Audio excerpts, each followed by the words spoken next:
Okay, good evening, Corona Daze Professional Development Group. It's me, Danette Edwards. This evening, I'm here with Lisa Lewis. Okay, and she's going to be talking to us about maintaining your momentum in your job, maintaining momentum in your job search. So I'm just going to give you a little information about Lisa, and I'm going to turn it over to her immediately. So Lisa Lewis is the founder of Career Clarity, a career change company that helps individuals find lucrative, soulful, joyful new career paths. In the last 5 years, she supported more than 500 individuals in making successful transitions. Wow, 500, okay. And her work has been featured in the Washington Post, Business Insider, U.S. News and World Report, Refinery 29, and Fast Company. Lisa lives in Denver, Colorado, and received her bachelor's degree in economics from Barnard College in New York City. And you guys know me, I am turning this over to Lisa immediately before I make any mistakes. I don't see that anyone has joined us in the Zoom room, although I have so many people who have registered. They'll come on when they're ready. So I'm turning this over to you. I'm going to mute myself, and I'm going to turn off my video. Oh, and then guys, Lisa has said that she'll take questions during, so send them to me on Facebook, and I will type them into the Zoom chat. All right? All right. Thank you, Lisa. And if I leave anything out, please add it, Lisa. Wonderful. Well, Danette, thank you so much for that. And please feel free, if you want to take yourself off of mute to chime in verbally with any of the things that you're noticing on interaction from Facebook or any of the questions that you might be seeing that I'm missing. But for those of you who are joining us live and watching the recording, I am delighted to get to be here with you today because, like Danette and I were talking about right before we hit the record button and the broadcast button, it is a hard season of life right now. And if you are on the prowl for another role, it can feel exhausting. It can feel like it is a game you have to play with yourself every day to find the motivation, to find the energy, and to tell yourself that it's worth it. Because it can be really easy to get down on yourself, get defeated, and get into a really unhelpful mental space.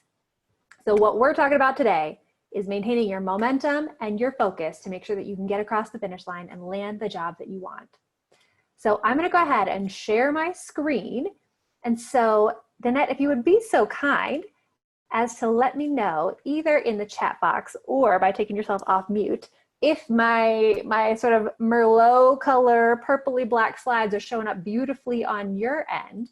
Yes, yes, I can see it. Fabulous. Okay. They are all looking good, then I will go ahead and dive on in today.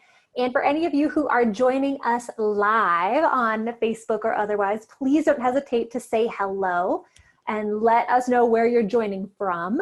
I personally, as Danette just told you, I'm from Colorado. And actually, it's funny because the bio that she just read for you is one that I wrote right before I got married, because I got married in a Corona wedding, Zoom broadcast and everything earlier this year. So I actually moved from Denver, Colorado over to Westminster, Colorado, and I will soon officially legally have my name changed too. So I will no longer be Lisa Lewis, but I will be Lisa Miller, the career coach. So that's funny, Lisa. I'm sorry, because I keep wanting to call you Lisa Miller. Have you been Miller somewhere else? I'm just starting to change my name everywhere. So everywhere you find me online right now, it's still Lisa Lewis. So I gotta get all of it in order here, but it is all coming through. So if any of you are joining us on Facebook and you are from Colorado, or if you've got ties to DC or New York, some other places where I've gotten to spend some time and work, please let me know, because I'd love to be able to say hello, and Danette will be your voice during our conversation today.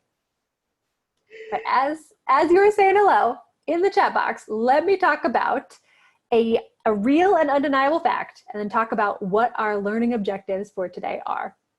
So first and foremost, we got to start with sometimes job searching sucks. I'm not going to talk to you today and tell you how it's all rainbows and puppy dogs and sparkles exploding out of your computer and it can be great. Sometimes it is just tough. Sometimes it is a slog. Sometimes it is not the thing that you don't want to do. But the critical word here is sometimes, because it doesn't always have to suck 24 hours a day, 7 days a week. There are ways to make this feel more doable, more sustainable, and more effective, most importantly. And we're going to talk about all of those things today. So in our workshop, our mission is, number one, to review the top 5 ways to stay motivated in your job search and putting in the time and effort that it takes to get the results that you want. We are also going to make sure that your job search actions are efficient and effective, and they're leading you in the direction that makes sense, because there is nothing that is less motivating than doing the same thing 500 times over and over again and not getting a result. So we'll talk about ways to make sure that you are doing the right things to do and give you some suggestions that you can be implementing today to feel like you're regaining momentum and focus as we go. And I want to give you a little bit of hope right now, a little bit of a sense of the light at the end of the tunnel, because it feels like we all could use a little bit of that hope coming for sure. And I want to anchor us in our conversation today with this quote from Jenni Blake, author of the book Pivot, which is all about having to make unexpected changes to your work and to your life, where she says, if change is the only constant, let's get better at it. So saying hello and adding a little bit to my introduction, and Danette, even look, I didn't even get my last name right in this deck. So that is how new it is that I'm changing over to be Lisa Miller. I'm Lisa Lewis Miller, a recovering perfectionist, obsessive, stellar overachiever. You're newlywed. So true. Yeah. So true. I am a Ravenclaw for any of you who are Harry Potter fans. I'm an INTJ for any of you who are Myers-Briggs fans. But the important things to know are that I've been incredibly honored to get to be featured in tons of different places talking about career change and career fulfillment. And my professional mission is helping create a happier, healthier, more fulfilled, more engaged, more satisfied workforce. So we're going to talk about ways to make sure that happens for you ahead. But I want to start with hope, like mentioned, but start in a sort of unexpected place. So I was an economics major back in undergrad. So following what's happening in the numbers and the trends of our markets and our economy and our GDP writ large is something that's really important to me. So when we look at what's going on right now and you look at the number of people that is unemployed, it's scary as heck. It is demotivating. It makes you think there's no hope, there are no chances. And what I want to talk to you about is trends and themes in economic recessions over time and some reasons to actually be hopeful and positive and focused in this time. So when as a career coach, I don't want to be blowing smoke. I want to be giving you the real deal information. And so when this all first started, I thought I need to learn about recessions and what happens in recessions. And interestingly enough, as I was learning about recessions that have been happening over the last 20 years, I was seeing that recessions have a bounce back in markets a lot faster than people might think. So after 9/11, it took less than 2 months to bounce back. After the financial crash in 2008, it took 22 months to bounce back. So everything was completely back to where it had been before, which, given how that closed banks, that's pretty impressive. And even if that sounds scary, if we look at the Great Depression and we look at the New York Times research on the Great Depression, the market took under 5 years to recover 80% of its value that it lost. And our economy has not lost near close to the 80% of the value that it lost back then. So what all of these things show us is that given enough time, the market never doesn't recover. So if you've been getting in your own head and saying, oh my gosh, I'm never going to find another job, there's never going to be anything out there for me, remember and trust that given enough time, the market never doesn't recover. And something that is important, I think, to say here, because I'm not sure if I say it later in the presentation, what's going on with the market does not affect how valuable you are, how capable you are, and what's possible for you. What it does affect is just how you have to play the game and the tactics that you use to find your way back into employment. And we're going to talk about all that here in a minute. But what is happening volatility-wise in the market has no impact on your heart, your soul, your brain, your capabilities, your creativity, and your problem solving. And those are the things that we want to get to show off to employers as we talk about maintaining motivation and focus. And I saw Danette letting me know that we've got Queens, Hawaii, and Wisconsin in the house so far tonight. So hello to all of you there. Hello to any of you who are continuing to join us here as we broadcast. And one other thing I wanted to talk about with history of recessions is that Harvard Business Review did a study about recessions from the 80s through until the 2008 crash. And they wanted to look at trends and themes that happen. And their data and findings were that while 17% of the 4,700 public companies fared badly in those recessions, that's not the whole story and it's not the whole picture. Oh, and Jamaica the island, fabulous. So glad to have you from Jamaica too. That's amazing. But the other half of the picture about what's happening in recessions is that while part of the market absolutely tanks because they weren't prepared, they weren't thinking, they didn't have continuity plans in place, there's another part of the market that performs well and flourishes and outperforms even their own competitors in sales and profit growth. So our goal for you in this time is to figure out where's that 9% and how can I get on board to be helping and supporting them in what they're doing. And I want to talk about preparation, like we were talking about a moment ago, but I want to talk about community because Grace Pomeroy, a fabulous financial advisor, had this conversation with me several years ago about how to be financially prepared to weather any storm. And that could be a whole separate presentation that I could come and do for Corona Days. So if you want that to happen, you let Danette know, we'll make it happen. But what Grace told me was that, listen, I'm a financial planner. I could have our emergency fund to perfection. But when a serious issue happened, when crisis struck, it was important to be prepared, but community was even more important. Having people who could step in to fill up the gaps financially, emotionally, with meals, with encouragement, that is what gets you through the worst of times.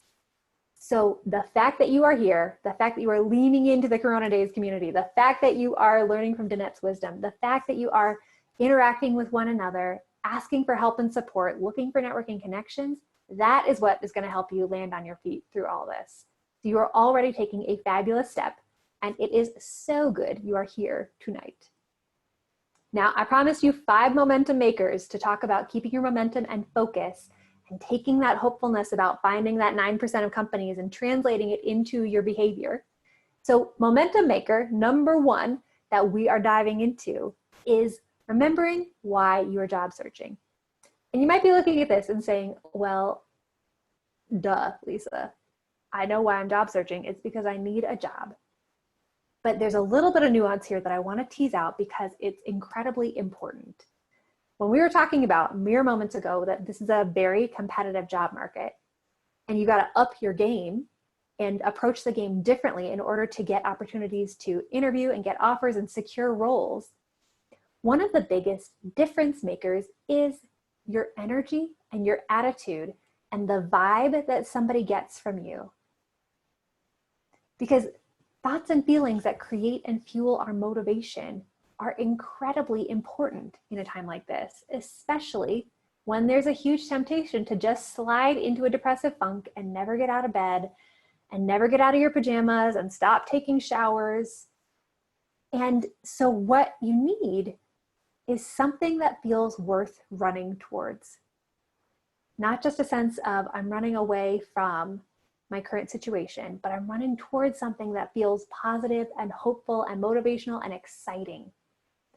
So a question for all of you who are with us, especially on Facebook, is if you had to articulate it, what is the thing that you're running towards? What is the positive, exciting reason that you're looking for a new job or where you're even looking for that new job? And I want to give you a couple examples of a run towards kind of a why here. A running towards reason could be that I want to buy a house someday, or I want to buy a vacation home someday.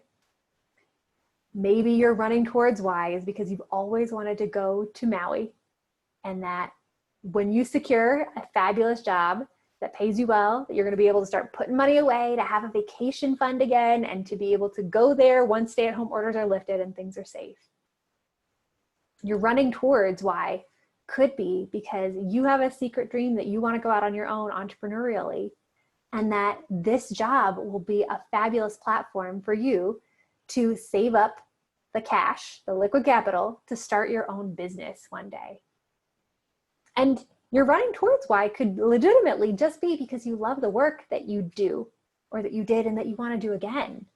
You know, because I love healthcare project management is absolutely a compelling and reasonable running towards why. And let me say too, if any of you are chiming in with your running towards why in the chat, definitely share them with me here. I'd love to see. But let me also add in that wanting to run towards something that doesn't necessarily have to do with just loving the job in and of itself is okay. Because even having anything that you're running towards will be so helpful to put you in the right energetic headspace.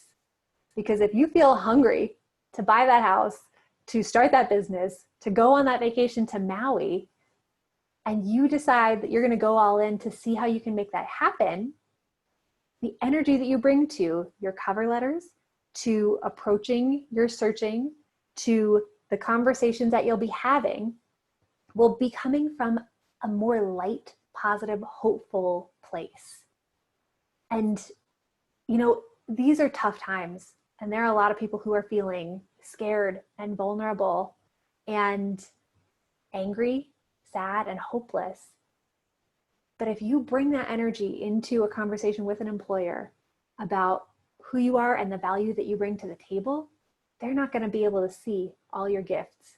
They're not going to be able to see your light.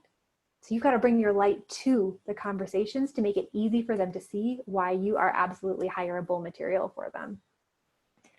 I'll check in the chat here. Danette said that somebody, when they were articulating their run towards why, articulated future self-employment. Yes, that if you can get into a role right now where you can be squirreling away that money and creating the opportunity, creating the stability to allow for you to start playing with self-employment, that can be so powerful. And Rhonda, I love yours. You're seeking to live out your purpose, get paid your worth, and do what makes you happy, and buy a house. I love that there's a little bit of everything in there. Feeling happy, feeling fulfilled, feeling purposeful, and making the money, making what you deserve, and being able to invest in the dreams that you want to create in your life. I love that. So Danette, if you're seeing other people chime in, keep them coming here in the chat, but I'll keep moving through our presentation because we've got a ton of juicy information I want to make sure to cover with you today. So I'll tell you a brief story about Jenni, a previous client of mine, and it is tied to this running towards why idea. So Jenni, when she was starting out her job search, she was feeling like she was having a really hard time connecting with what she had to do, with informational interviews, with rebranding herself, just was feeling low energy about all of it. And we came back to her why and her motivation. And what was most important for her was that she lived in the Midwest and her folks lived in a different state, about 4 hours drive away. And they were starting to get older and their health wasn't in the same place that it had been before. And Jenni wanted to be able to find a full-time remote role where she could be with them whenever she needed to be. If she wanted to take a week and just work from their house, she could do that. If she needed to do a long weekend with them and work on the Friday or the Monday, she wanted to be able to do that. And her husband had a secret dream of starting his own business. And she wanted to make sure that she was providing stability and the safety for him to be able to take on a risk. And when we brought her back to those running towards whys of empowering my husband and of being there for my family, all of a sudden, the work and the inputs that it took to get to that opportunity and to create job offers all started to align. And she got a fabulous, fabulous offer to do a full-time remote role before it was the commonplace like it is now. So a couple years ago, and she's been thrilled. Looking in the chat box here. Oh, Danette's adding more from Rhonda. Just thinking about multiple income streams or the writing. Yes, that is for sure a running towards why. And Rhonda, I actually have a gal who's coming up on my podcast at some point later this year who is a professional copywriter. She runs Filthy Rich Writers, or filthyrichwriter.com, I think it is, and teaches people all about how to start developing multiple income streams so that if you want that to be your full-time hustle, you can do that. If you want it to be a side hustle and an additional revenue stream, you've got that too. Oh, and as our delegate from Hawaii, I love that you love that Maui is a goal. I would go and live there too if I could, but I have married a man whose entire family is in Colorado, so I have sealed my fate with that, at least for the short term. And I love that you are thinking about your own nonprofit and being able to have the seed capital to be able to start something like that, and probably be able to have the connections and the relationships to make it easy to get it off the ground because of the people who know you and know about the organization from your previous job or your full-time job. I love that you're thinking about running towards building a nonprofit and having freedom to travel and not be tied to one place. That is amazing. Now, let me also say, if you are listening to this and you feel like you know your why, but you feel like you are a little bit less clear on the what, I know that I want my vacation home in Maui, or I know that I want to start a nonprofit, but I don't know what the job is that I want to move into. That piece of what you want is super important because it dramatically affects your success rate in your search and in the way that you position yourself in your professional materials. And that is a whole can of worms in and of itself that we don't have the time to teach you all about in today's webinar. However, I teach a separate webinar on that, which if you send me an email, I'm always happy to send you a recording of. And if you would love to even just dip your toe in starting to think about the what, I've got an ebook on my website that you are welcome to go download. It is free. It's at getcareerclarity.com/roadmap. And it talks all about starting to identify the drivers of fulfillment for you so that you can use those to start brainstorming what kinds of roles are a great fit for you. So if you want to head to getcareerclarity.com/roadmap, you can download your own PDF copy, you can send it to yourself on Kindle, you can print it out, whatever you need to process and take this information to then get clear on what you're applying for so that you can be moving forward the way that you want to. So let's talk about momentum maker number 2, which is deepen and create leverage relationships. So remember how it was so good that you were here today and how community is so, so important? We're going to drill down into this for sure. And this is some tough love that I've been giving to some of my clients recently. It's coming from a loving place, but I want to be real that just because the economy is looking unpredictable or you're feeling tired of job searching or feeling low motivation doesn't mean everybody else is throwing in the towel. There are people out there who are less cute than you, who are less smart than you, who are less experienced than you, who are willing to put themselves out there and be courageous and be vulnerable and make asks, who are going to get doors open for them. And what I want you to hear in this is that I don't want them to steal the opportunities that would be amazing for you because you're feeling nervous or scared to reach out to people and ask for help and support. People are so happy to be able to offer up their time, offer up their advice, open up their Rolodex for you, even take a look at your resume or forward it on to people or make introductions in some cases to help you land somewhere if you're willing to ask. So if you're thinking about the kinds of people that you could have asked and can still ask, and the existing relationships that you have, the first type of person that you want to make sure that you're connected with and who knows what's going on in your world is a connector. So connectors are people who just seem to know everybody in the particular industry or the particular geographic area. These are people who are always talking about who they went to lunch with, who they got coffee with, who they talked to on the phone for their Zoom meeting. So these are the kinds of people who know relationships are a currency. If you can think of people who either always know the right people to call, always know the right business to pull in, or are always talking about the individuals in their network, these are great people to be open and vulnerable with, to say, hey, I'm in a period of need right now. I'm looking for roles in this industry or at this level with this company in this city. Who do you know who might be able to help me? Connectors are fabulous for that. Another type of strategic relationship that you want to be able to lean into and use are your cheerleaders. And these are the people who are unconditionally encouraging of you. They are the people who love on you, who want to pour into you, who want to lift you up and create that updraft underneath you when you are feeling down and feeling low. These people are going to be clutch for you right now. Even if you get a single text message from that person in a week, or you can reach out to them and say, oh, I'm feeling so low motivation, help me out. And they can send you over some fabulous animated GIFs that get you laughing, get you feeling motivated again. These kind of people are critical to have in your corner and to loop in and remind about what you are needing in your life. And the third type of strategic relationship you probably already have is with your strategists. These are people who will poke holes in your plan and in your ideas in order to make them better. Now, if you are listening to this and you're thinking, okay, Lisa, I know people who will poke holes in my plan, but they don't really have the intent to try to help. They're just trying to cut me down and cut me down to size. Those are not your strategists. Don't you reach out to them. They're not the people who are going to be supporting you in this season of life.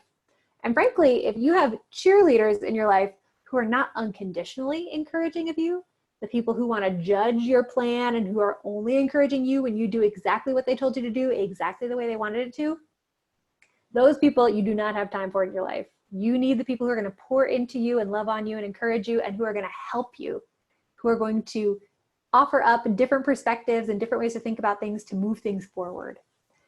And so looking at who you already know in that world and who you can ask for support, who's already a connection, is fabulous. However, some of you might be listening to this and thinking, I have already exhausted my entire network. I've reached out to every single person I know 5 times already, and they are getting sick of hearing from me, and they've told me to stop emailing, stop calling, stop texting. If that is you, let's talk about strategic relationships that would be new that you can cultivate more of. The first type that you should be seeking out that can be brand new is mentors.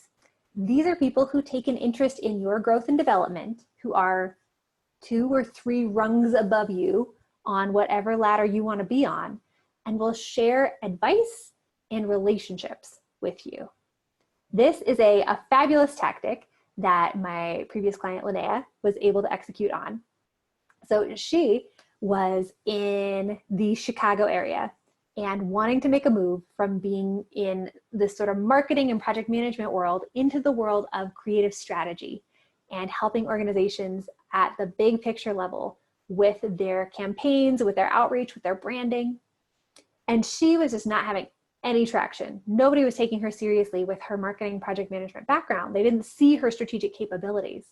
So what she did was she created a short list of people who were in these strategic leadership roles at organizations that were generally in the same industry in the greater Chicago area. And she put together a 3-slide PowerPoint presentation about who she was, where she wanted to go, and what she was needing from a mentor. And she sent it out to a bunch of these people. And this was a cold outreach. She didn't have existing relationships with these mentors. And she said, hey, I've seen what you've done in your career. Here's where I am. I really need some support and help in making the leap to the next level. Would you be willing to mentor me? And multiple of the people that she reached out to said yes. And of them, one person was able to introduce her to somebody who was hiring for a vice president of strategy within his financial services firm. And she was able to throw her hat in the ring for that, rebrand herself on her resume, and then successfully get this job, which was 4 levels, 4 titles above where she had originally been. So the mentorship and seeking out help and advice from people who are further along strategy can be a great one. The next one to be thinking about is looking to meet more decision makers. So these are the people within companies that you want to work for who can open doors for you, and particularly who have the authority to authorize salary or hiring-based decisions. It is fabulous and wonderful to be networking with anybody at organizations that you want to work at, but getting to meet people who have the authority to make things happen or who know how to work the higher ups to make things happen is so important.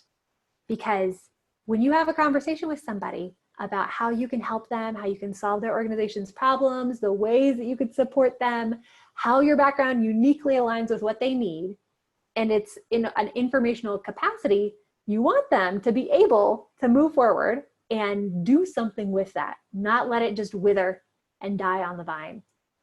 So starting to build relationships with the people who have authority and influence within organizations is an incredibly important thing to do.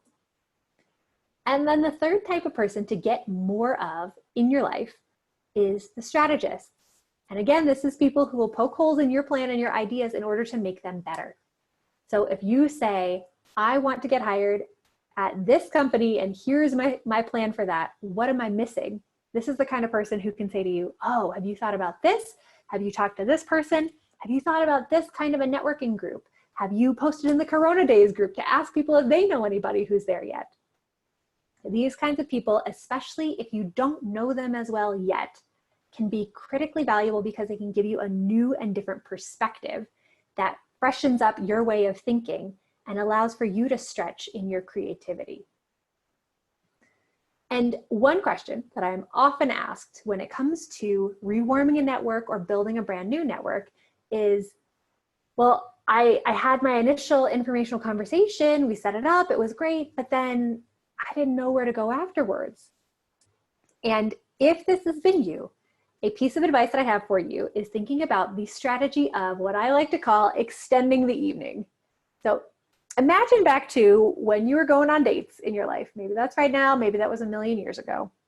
But remember back to the energy of being in the dating game.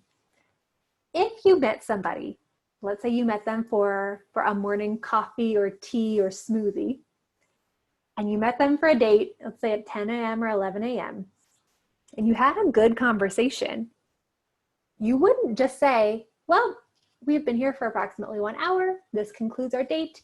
Farewell. I will call you in 3 to 5 days. No, no, no. If you're sitting there and you're having a good time and you're enjoying yourself, you start to get creative with ways to extend your time together. It goes from being coffee into, oh, you know what? I'm just so hungry. Would you want to go get brunch? Or, oh, it's so nice outside. We should go and take these for a walk. You get creative with ways to keep the relationship warm and growing and extending the date, extending the evening, extending the experience. And that same kind of philosophy works beautifully in the networking world. Not because you're going to try to marry anybody, for the record, but because finding ways to keep the connection going over time can be really valuable. So one way to help could be making something that might help that person based on your conversation. So let's say that you were looking for a role in project management and you talked to somebody about project management at their company and they say, well, you know, we use Asana for project management, but we're really not sure if we want to use it because it feels too limited. So we're thinking about moving over to 17 hats, but we just don't know. If you're listening to that kind of conversation, you could think to yourself, I bet I could really help them if I found them more information on project management softwares, or maybe even comparing the ones that I heard them talk about. Let me make them a little matrix of how to compare the pros and cons of the two so that they can make a better decision more quickly. By taking the initiative to a day, 2 days, even a week later, send a follow-up and say, hey, by the way, in our conversation, I know that you mentioned this. Here's the thing that might help. You're showing them that you're a great listener, that you take initiative, and that you want to be helpful. Another way you can do this, sending along relevant articles as you see them. So I have a current client right now who just did this, and it's so fabulous. She had a conversation with somebody about a high-level marketing role, and she heard the person who was on the other side of the informational interview say, they just got a brand new puppy. This puppy is like 5 weeks old, still very much in the thick of potty training and all that. And so my client looked up an article on how to housebreak your puppy, and sent it over to this person as a follow-up, just to say, hey, I was listening, I was paying attention, thought this would be helpful for you. And of course, you don't have to do this on a personal level connection. It can be a professional level article that you send along as well. You can send along an article about the future of project management, if we go back to that other example, or something that you feel like would be legitimately helpful and useful to that other person. And the last thing for extending the evening could be purely to follow up with people that you're having informational conversations with, to let them know how you applied their advice. Because there is nothing that is more satisfying for somebody who gives of their time and of their energy to pour into you and try to help you than to hear you follow up 3 weeks later to say, thanks so much for that book recommendation. I read it, I devoured it, it was incredible. Now I want to go do this. Or thank you so much for the lead that I should join this professional organization. I went, I did it. Here's who I've met. Here's what I've learned. Thank you for giving me the opportunity to be a part of that. So let me know. This is Momentum Maker number 2 on connections, networking, rewarming things, extending the evening. Let me know in the chat if you've got additional questions, if you have any aha or insight moments from this, any next steps that you're going to take immediately thinking about this for yourself. And I'll take a minute to look through what's coming into the chat box right now, and then we'll move into Momentum Maker number 3 here in a moment. Looking at the chat box, Rhonda saying that she's going to take a look at Filthy Rich Writers. Love that. Please do. The gal who runs it, I believe her name, if I'm remembering correctly, is Nikki Krosick. So check it out. And then Selena, I'm so glad that you're with us. And I love that this is inspirational and helpful for your future and your financial needs. It is never too early to start getting yourself prepared and equipped and think about how you can turn regular old friendships and connections into something that can be more powerful and more helpful for both of you. Collaboration is the way of the future. Absolutely. Rhonda was asking if you can mention the steps that you've taken in following their strategies and advice. Absolutely. Love that tip, Rhonda, because the more detailed you can be with people who are helping and supporting you, the more they're going to see that you're a go-getter and the more they're going to want to help you. Because if they say, oh, read this book on such and such, and then you come back to them with a book report on it and say, here are the things that I loved, here's what I took out of it, they're going to realize, oh, wow, the more I help this person, the bigger return that is in their life.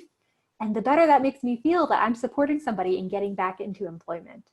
So be not afraid to follow up and be specific to let them know how their unique perspective has impacted your life. Love that.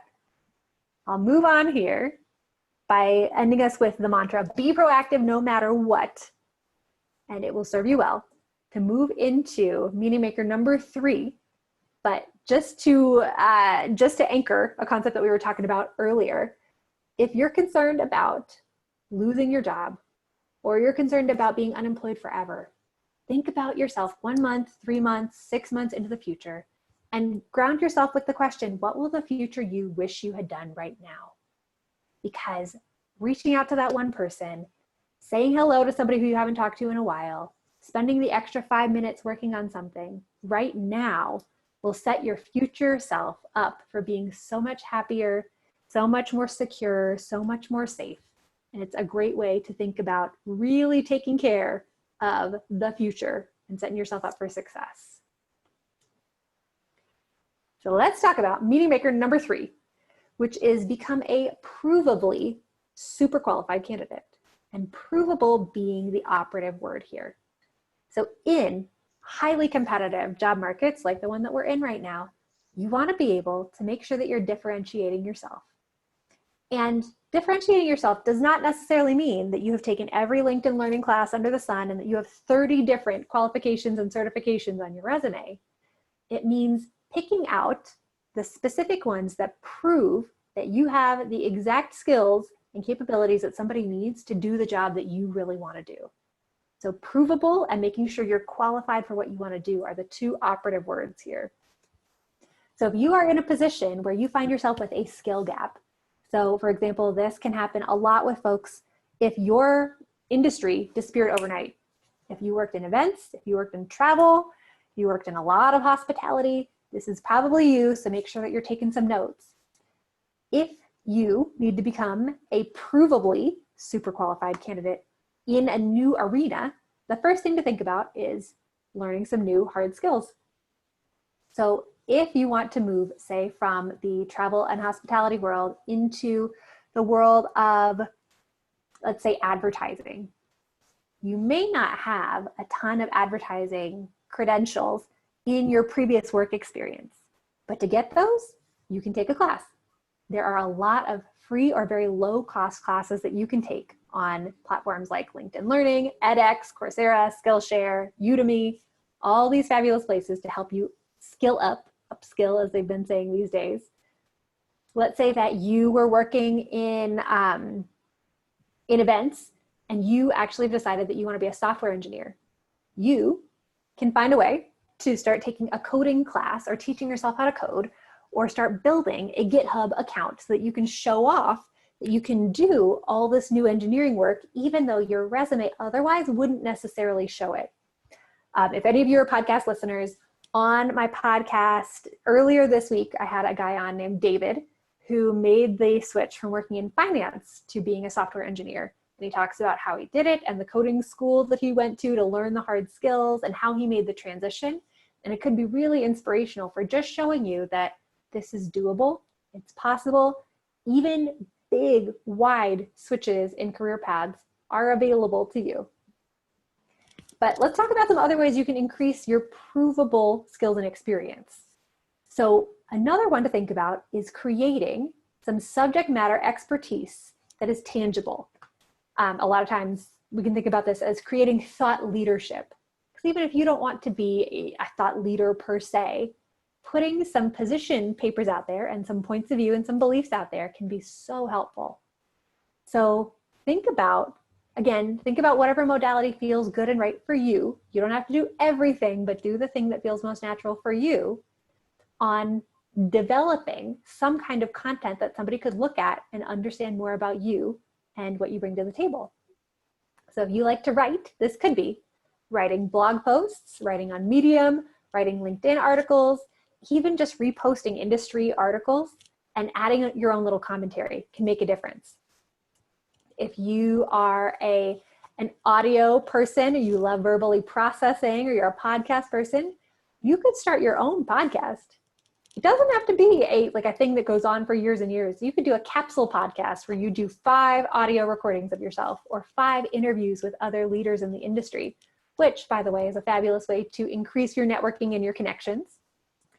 If you love to be on video and you are already doing Instagram stories every day talking to the camera, you could put out a YouTube series or an Instagram TV series or whatever, just to give people something to go and consume where they can see how you relate into the industry and the material to increase your authority and make you a differentiated, provably super experienced, super qualified candidate.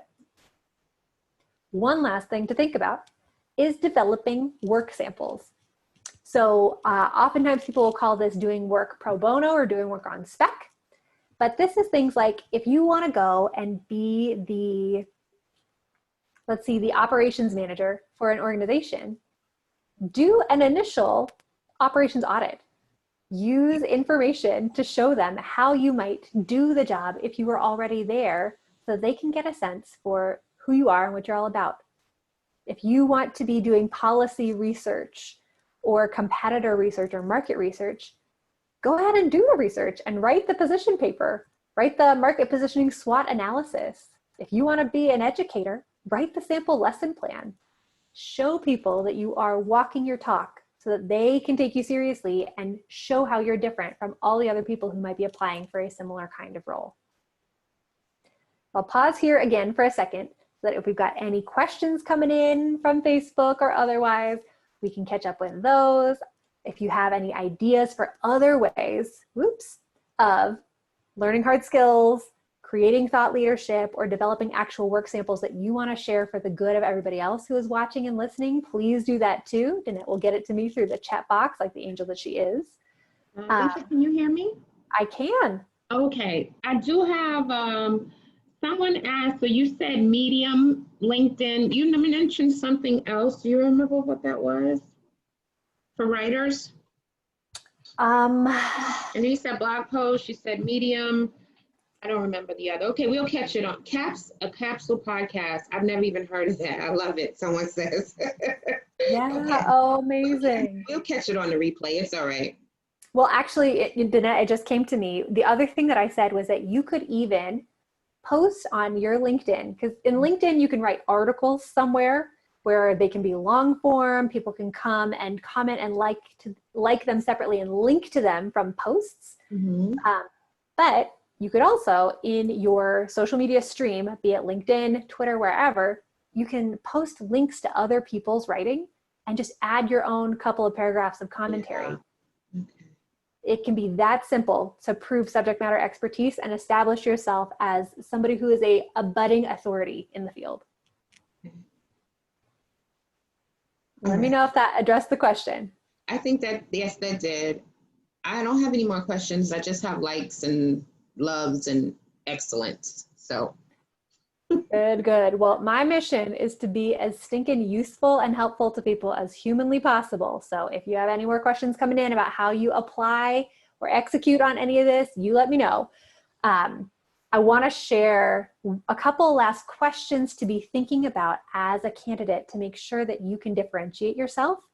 And these questions are all about how you can uniquely serve and support them, how you can create value, how you can help the organization achieve its goals. So question topic number 1 is, how might this company need to be pivoting or adjusting during this wild and crazy economic time? And how can you uniquely support them in doing that?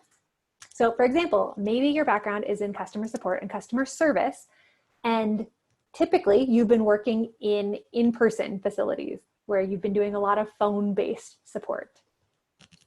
In these times, phone-based support might still be needed, but they might need text-based or email-based support because so many people are at home. So showing an organization that, hey, you're adaptable and agile and you can help with whatever modality, whatever way people are getting in touch with you, can be a huge differentiator in the customer support world. The other thing, beyond just pivots or adjustments that a company might need to make that you could help with or you could be on board with, is what are the drivers of this organization's productivity, profitability, or success? And how can your skill set allow them to do more of that? Because let's say that an organization is, let's say it's a sales-based organization. Maybe they are selling home insurance policies or something like that. And a driver of productivity and profitability for them is talking to super qualified people who would be great candidates for their program or their offering. Your skill set might put you in a position to help them to pre-qualify candidates by adding in some strategic marketing surveys. Or you might be able to help them source candidates because you have a great Rolodex and great connections to the kind of industry that they want to be working in. Think about what you can bring to the table to help them solve their problems and thrive in these crazy economic times, and organizations are going to be very excited about you. So now let me move us into momentum maker number 4, track and measure your results. And for this coming set of slides alone, you may want to make sure to grab a copy of the replay, because I, as an economics person, want to dive into some of the numbers and some of the expected rates that you can be thinking about for your job search. Because nobody talks about this, and it's hard to know when you're doing the right things and you're not getting the right results versus not doing the right things and not getting results versus doing the right thing but not having it work as well as it could. So I want to break down all of that for you here. And I'm going to start by saying that what every career coach who's worth their salt is going to tell you is that every year the Bureau of Labor Statistics in the United States does a study on how people get jobs. What do they do? How does it work? What's most effective?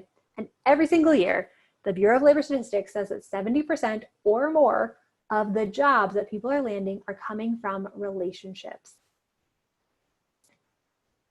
What this means is that at a maximum, 30% of all the rest of the jobs in the United States in total come from sending in your online application totally cold. So if you are trying to be efficient and keep up your motivation, the best way to get doors to open for you consistently, or the highest likelihood way for doors to open for you consistently, is typically going to be through using your connections, using your community, using your relationships.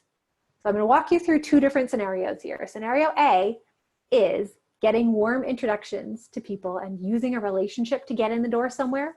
And then scenario B is going to be the way that most people approach job searching, which is you go on Indeed, you go on LinkedIn, you go on whatever job site you're on, you scroll for hours until you feel like your eyes are cross-eyed, you find something, and then you send in your application just cold through the internet. So this situation A, example A of tactics to use to land a job, has you start with asking for and getting a warm introduction to somebody who works at an organization you want to be at.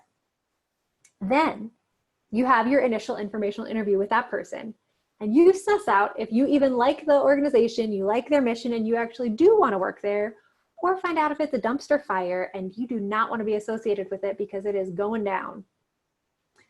Then the next stage would be if that person in the informational interview likes you and is willing to help you, they walk your resume in to the hiring manager, to HR, to somebody. And then you would move into an initial interview, a second round interview, and a job offer. Now, it would be fabulous if all we needed to do was talk to one person and have that one person, boom, result in one job offer. But for any of you who have been working this job search game, you know that that is not a reasonable expectation from this. So let's talk about the actual expectations you should have about the results you should be getting. So you should expect that out of every time you ask for a warm introduction, you'll have about 50% success. Meaning if you ask two people for introductions, you'll probably only get one of them to do it. I feel like these numbers are pretty fair based on what I've been seeing from clients across different industries. There's absolutely a little bit of variation in here, but use these rates to make sure that you are not getting results that are lower than these. Otherwise, you should be thinking about shifting up your tactics. And we'll talk about that here in a second. Out of the 50% of introductions, about half of them will turn into an informational interview. And out of your informational interview, about 80% of those will lead to that person taking your resume in to a hiring manager or to HR. And then out of that, about 50% of those will turn into initial interviews. 50% of initial interviews turn into second round. And 50% of additional round interviews will turn into job offers. So if these are the expectations you should have for your action inputs and what the result output should be, let's take a look at this with real numbers in it, starting from the bottom here at the job offer, because you want an offer. That is the goal, right? So in order to get one offer based on the rates we just looked at, you need 2 second round interviews. In order to have 2 second round interviews, you need 4 first round interviews. In order to have that, you need 8 resume handoffs, which means you need 10 informational interviews, which means you need 20 warm introductions. That's not bad math. It's a lot, but that's not crazy.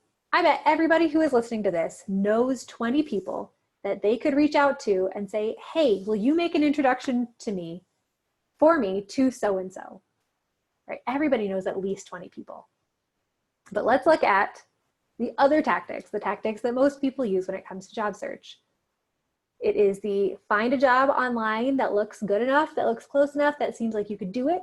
Send in your online application, cross your fingers and hold your breath for the interview, for the initial interview, and then for a second round interview and for a job offer.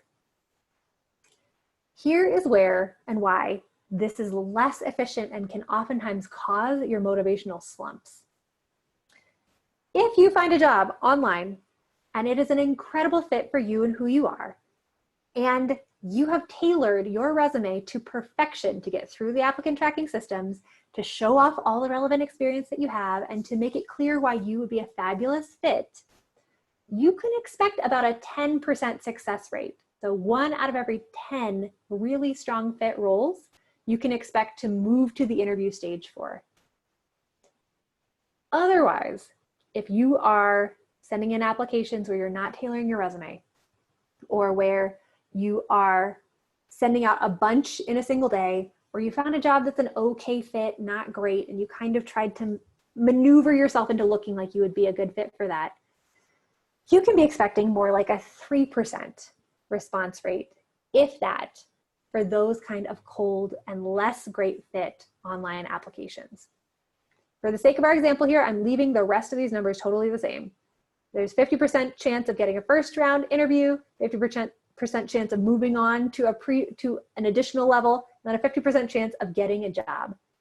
But here's what the numbers break down to.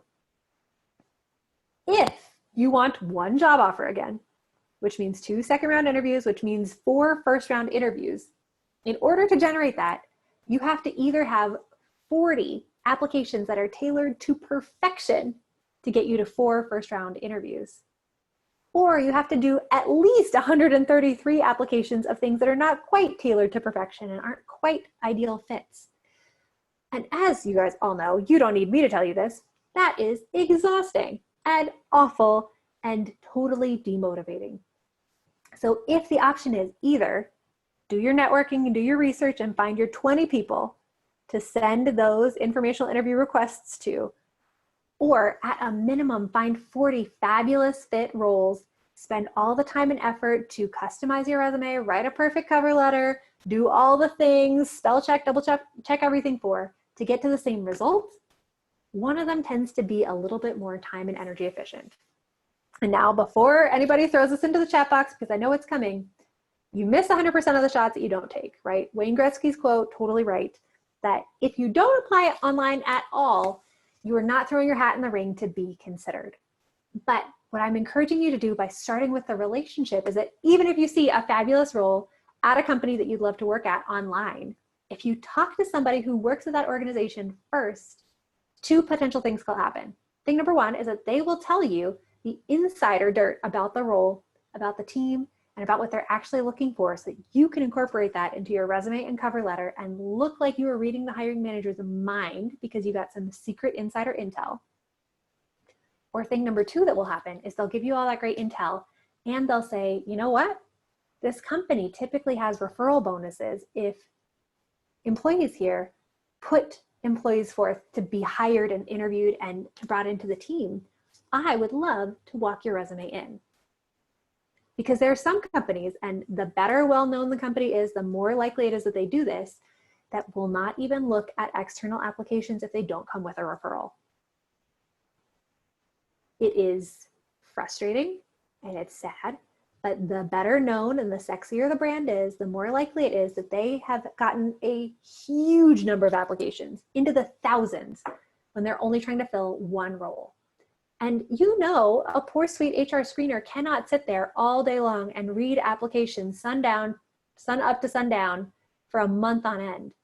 They need a way to filter people out and allow for the cream to rise to the top. And getting to have somebody internally refer you can make a huge, huge difference. So Danette, I will ask you if you are getting any questions about that in Facebook and in the chat. And like I said, that was a lot of numbers and a lot of heavy stuff there. So please feel free to go back and watch the recording to get more information there. And I know that we are at the end of our scheduled time for this evening. So I'm going to fly through this last one real fast, and then I will address any questions and comments that come through in the chat box. So momentum maker number 5 is prioritize strategic self-care, like a mofo, because there's almost no way that job searching is going to feel amazing all day, every day, over time. So don't try to force it or pretend like it should if you feel like you are running on empty. Ask yourself the question, can I make it more fun? So could I allow myself to listen to my favorite music while I'm doing this job search stuff?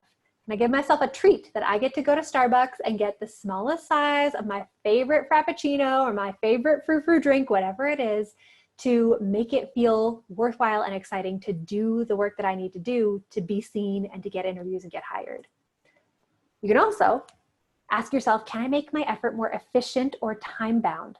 So I am a big fan of grabbing an old school timer, like an egg timer from your kitchen, or even the timer that you have on your phone, and setting it for a certain amount of time, turning off all your social media, turning off all the tabs and all the things that you do not need at that exact moment, and being focused like crazy to get through what you need to do. You can do a 60-minute work sprint of finding jobs to apply for or working on a cover letter. You can do a 30-minute sprint. You can do a 90-minute sprint. But I wouldn't recommend doing more than 4 hours maximum a day, because you know that your brain turns into jello after that. So make it time bound, because you might be able to get way more done in 1 single hour a day of job searching if it's super focused and goal oriented than you were spending in an 8-hour day before. And be gentle with yourself in this. You might need to take a mini break, because if you're not feeling energized and excited, you're not going to sound like it.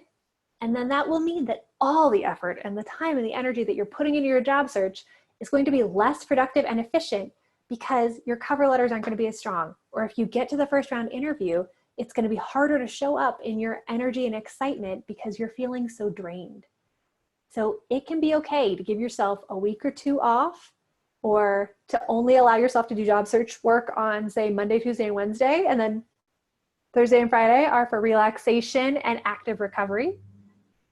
And I'm going to skip through my last testimonial here to say that in our time together today, we have covered these 5 motivational pieces: knowing what you're running towards and having a clear why, starting with relationships and connection, becoming as strong of a candidate as you can on paper, measuring your results to make sure that you are getting the outcomes that you should be, and taking breaks as you need them.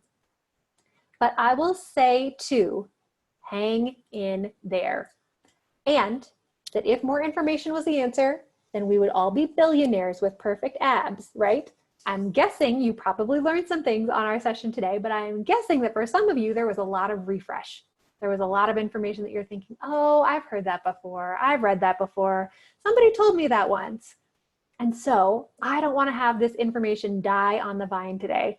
So if you can put into the chat box, into the Facebook comments about one thing that you are going to do to take action on what you've learned today and make that action commitment to yourself, so that you make sure that you are moving forward, then this will be a fabulous way for us to end things for today.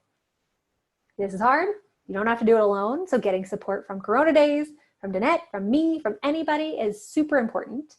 And if you want to have my contact information to get in touch to talk about how we might be able to work together, or if you're wanting some additional support in that way, I would obviously love to be a resource for you too. And you can reach me at Lisa, L-I-S-A, at getcareerclarity.com, or visit us at getcareerclarity.com just for everything on the website, or on social media at Career Clarity. And with that, I will pause for today, ask Danette about any last questions, comments, thoughts that are coming in from everybody who's watching this live. Say thank you again so much for showing up here for yourself today, and for taking lots of good notes on how you can use all of this. And that I am so happy to be a resource for you. Hang in here, hang in there. You've got this, I've got you. Given enough time, the market always recovers, and you can do this. So Danette, what you got? I have, wow. People that were very surprised about the numbers. Yeah, and I think it is so important to share about the numbers, because nobody talks about this. You have no idea if sending out 100 applications in a month is a good thing or a bad thing. You don't know how to think about, should I be getting a lot of interviews or not a lot of interviews? So the more that I can help to just give you some expectations to look at, to know if you're not getting this kind of a result, then get some help so that we can make your energy more efficient. That can make it so much easier to keep the momentum and the focus and keep the hope up. Because Danette, I have had people come out and talk to me and say, I have sent 200 job applications out in the last 3 months and I've had no interviews. And it's like, oh, sister, you should have stopped sending those applications after number 50 if you didn't get anything back. Like, we can make your work harder for you. And especially in times when you probably are going to have to send out a bunch of applications, getting that kind of support and encouragement and just an external eyeball on what you're doing is so important. Yes, focus on doing job search. What do I get working more productive for me? I will hang in there. This is a great refresh. I'm going to research the other platforms you named, and I'll be researching that capsule podcast. Appreciate this, Lisa. Excellent, Lisa. Some more stuff will be coming in. I'm going to ask you my questions, and then I'll say, we have someone coming in next month. She's talking about diversity and inclusion. Becky Kekula. she's a little person. She has dwarfism. And one of the things that happened that I say doesn't have anything to do with her dwarfism, but I'll have to ask her when we talk. She's graduated from college, sent out 1,000 resumes, and got 100 interviews. So I say, like, that first piece had nothing to do with, I believe, I don't think she has that on her resume. But the fact that I don't know what year she graduated, we'll find all that out when she comes next month. But I'm like, 1,000? And I heard her on a podcast this morning say she had 100 interviews. And she said, yeah, I probably, halfway through, I probably wasn't as excited. I wasn't doing as well on those interviews. And I believe she got 3 temporary jobs. And one of those turned into a 7-year job. But that was her outcome. And of course, it has a lot, the outcome for her at that time, it wasn't a pandemic, has a lot to do with what people perceived about her disability. But just the first piece of 1,000 whole resumes going out, I'm like, oh my goodness, I just, and 100 interviews. So, yeah. So I have a couple questions. Thank you Fabulous. For this time. Let me keep getting stuff. And, we're going to have, by tomorrow, we're going to have a bunch of replays, over 100, couple hundred replays. The other night we had 400 replays before 11 p.m. We just started at 7. And then by, I think a day later, we had like 750 replays. So we'll get our replays. We're a global group. And we may have some questions pop up. So after that. Okay, so my first question is the question I ask everyone that comes, Corona Daze Professional, our mission is to increase marginalized groups' access to employment opportunities and representation in the workforce by providing our members with free training, mentorship, and other resources. So CDPD was created in response to record unemployment and underemployment rates stemming from the COVID-19 pandemic in 2020. So my question that I ask everyone, Lisa, is, have you ever been in a situation where you've been marginalized? And if so, would you mind telling us how? Well, I feel like as a white woman that I have access to a lot of privilege, and it's not fair. And I feel really fortunate and grateful that I haven't experienced the kind of pain and the kind of suffering that so many other people of color, people of different religious affiliations, people of different sexual orientations have experienced in just awful bias and discrimination.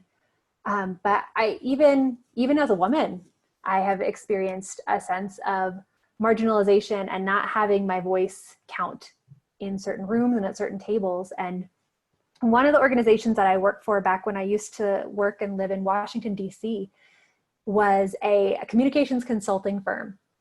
And if you looked at the organization chart at this organization, 70 to 80% of the people at the senior manager level and below, or the VP level and below, were women. And if you looked at the leadership of this company, it was 5 old white guys. Yeah. And I earlier today was actually interviewing the delightful Brittany Cole, who, if you do not have her as one of the Corona Daze professionals, we should bring her on, because she runs a business called Career Thrivers, which is all about inclusive leadership development. So she's amazing, and we should bring her in. But she was talking about how you can tell so much about an organization by doing the visual diversity test, because obviously looking at people does not give you a deep sense of their experience, their brains, their hearts, what they can bring to the table, but it can give you a certain proxy, right? It's a certain approximation of the amount of intentional diversity or lack thereof that you are getting within your organization. So if you look at an org chart and the leadership is 5 old white guys, it would not be surprising to have an organization that has a poor, let's say, maternity support policy, a poor support for creating employee resource groups. So yeah, I feel both like I have a lot of responsibility to be an ally and a sponsor and a champion and to do what I can there. But I think that it's really crazy to be in 2020 and have so many different groups of people being able to say that they have been marginalized or not given a seat at the table in this time. Yeah. And I think that is important for us to note that even during these times with Black Lives Matter and everything that's going on, and I'm a Black woman, so I can't, there's a lot of marginalization has happened in my life. In spite of that, I've done a lot of great things, and I've been able to do everything I've put my mind to. But I want people to understand that it's not just your race, it's not just your gender, it's not just your sexual orientation, but there are so many things that some small-minded people can marginalize us for, right? And that in spite of that, we can have our own businesses, we can form our own organizations, we can be top executives in spite of that. Being marginalized in one situation doesn't mean that you can't rise to the top in another, right? So that's why I asked the question, just to give people a bit of inspiration, right? And motivation for people who may right now be in a situation where they're feeling like they are marginalized. So that's why I asked it. So my next question is, what would you tell Lisa?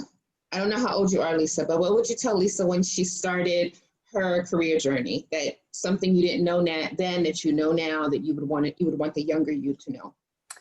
Oh yeah, this is easy. Make sure that it doesn't just look good on paper, but that it feels good in the day-to-day. Because there are so many roles that I was moving into as this young professional back when I was living in New York City and Washington, D.C. that looked so sexy on paper. Like, oh my gosh, you're getting to travel to those places and work with those clients. And the truth of the matter was, were there some cool perks? Sure. Were the cultures of the organizations that I was at respectful, kind, inclusive, promoting growth?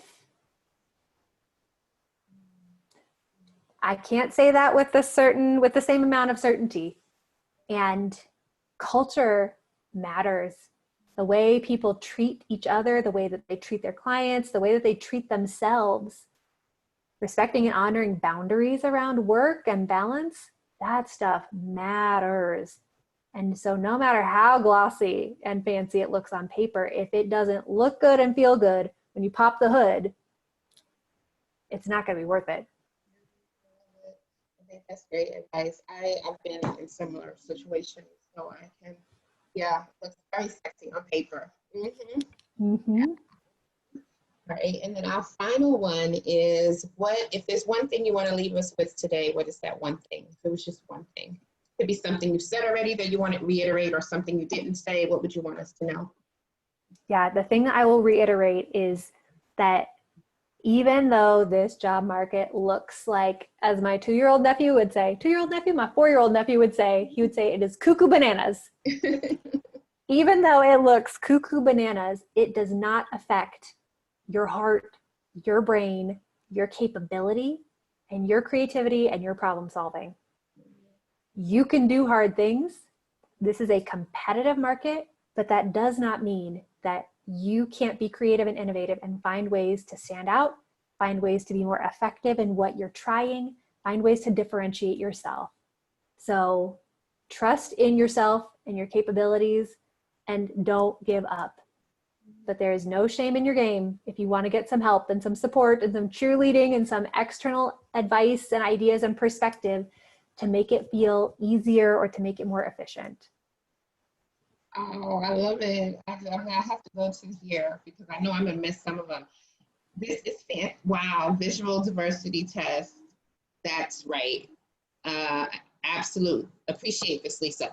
This was fantastic. Even with my kids hollering at me in the background. Thank you, Lisa and Hours. That's Ann in Hawaii. Yes, it looks sexy on paper. Yeah, definite red flag if it doesn't feel good. We're going to get more comments. Thank you, guys. You know the lag and all that stuff.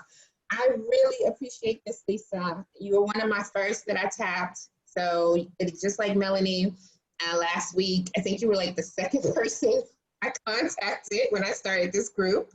So I appreciate you. I know you're busy. I know the work you're doing. I'm following as much as I can. And I really appreciate you giving us this time. You are a friend to CDPD. You are always welcome to come back, test anything out you want to test on us. And I do appreciate you responding in the group when it's always a fire when I'm like, please, career coaches, help this person. And you always respond. And I appreciate that. I really, really do appreciate you. I want you to know that. And I thank you for this evening and for everything. Thank you for being a friend of CDPD. Thank you for having me. And it feels like a huge honor to get to be here and to be on your list. And I'm so sorry it took us so long to get calendars to align to make this happen, but it is a big privilege to get to be here and share all this stuff. So please, if you're watching this, please don't hesitate to let me know if it's helpful, if you have additional questions. I mean it when I'm giving you my email address. You can reach me directly at lisa@getcareerclarity.com. So don't be shy. I'm happy to help. Perfect. And I will be posting up all of your contact information. And you guys know whether you're on the live or you're on the replay, you will connect with Lisa. Even if you're not emailing her, please connect with her on LinkedIn, okay? All right. Thank you, Lisa. You have a good night. You too. Thanks so much. All right. Bye-bye.